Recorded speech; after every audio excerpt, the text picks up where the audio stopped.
Hey guys, আসসালামু আলাইকুম। অনেকদিন পর আবারও আজকে একটা নতুন ভিডিও নিয়ে হাজির হলাম তোমাদের সামনে। তার জন্য বাড়ি থেকে আটা মাখিয়ে নিয়ে হাঁটতে হাঁটতে চলে এলাম মাঠের পুকুরে। মাছ ধরার জন্য এই আটলটা আমরা ব্যবহার করব।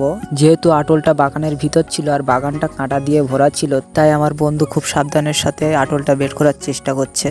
আর বন্ধু, আটলটা বের করতে থাকো আর তোমরা সাবস্ক্রাইব করে পাশে থাকো। আর ফাইনালি আটলটা বের করা কমপ্লিট এবং ওর মধ্যে অনেকগুলো পাতা ছিল, সেগুলো ঝেড়ে বের করে নিচ্ছে এবং যে আটাটা বাড়ি থেকে মাখিয়ে এনেছিলাম সেটা ভিতরে দিয়ে দিচ্ছি। আটলের মুখটা ভালো করে বেঁধে দিতে হবে, না হলে মাছগুলো মুখ দিয়ে পালাতে পারে। ফাইনালি সব কাজ কমপ্লিট। এবার আটলটা ভালোভাবে বসাতে হবে। তার জন্য আমার বন্ধু আটলটা নিয়ে জল নেমে গেছে বসানোর জন্য। আটল বসানো কমপ্লিট। আমরা আধ ঘন্টা পর এসে দেখব মাছ পড়ে কি।